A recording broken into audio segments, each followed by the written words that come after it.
Ciao a tutti! Venendo da Hong Kong e vivendo in Italia, ho sempre avuto molte richieste sulle ricette semplici per i piatti tipici. Oggi vorrei condividere con voi una tipica colazione di Hong Kong. Si chiama Yao Jin Do. Per fare questo piatto, cosa serve? Come ingredienti: prima di tutto pan carré. Tradizionalmente non si usa pane integrale, ma io in casa mia uso solo pane integrale italiano fatto con frumento italiano dalle valli italiane.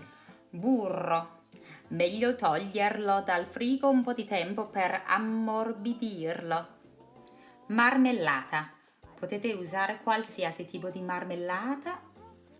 Ma questa è quella fatta da mia suocera con le albicocche dei suoi poscedimenti.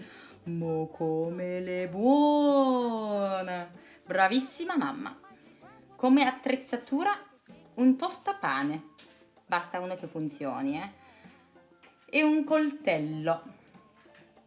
Se vuoi imparare altre lingue, qui ho scritto tutto in 3 lingue.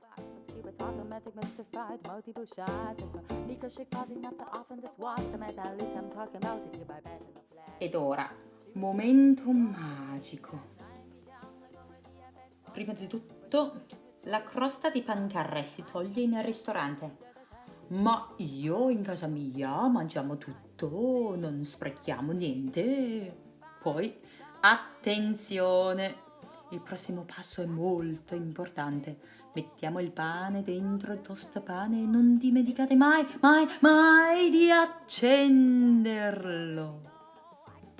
Vedete come esce bello tostato? Ora, finché il toast è ancora caldo, mettiamo il burro e poi la marmellata. In Hong Kong tradizionalmente si mangia questo piatto con un milk tea, ovvero un tè scuro macchiato. Ma qua siamo in Italia, quindi vi faccio un caffè latte. Ingredienti: il caffè e il latte. Ora, momento sacro. Andiamo ad assaggiare. Sentiamo cosa dice Francesco. 好好味。 Come si chiama il piatto? 誒， Yao Jin Do. 油尖多。 Bravo. Vi spiego letteralmente il significato del nome.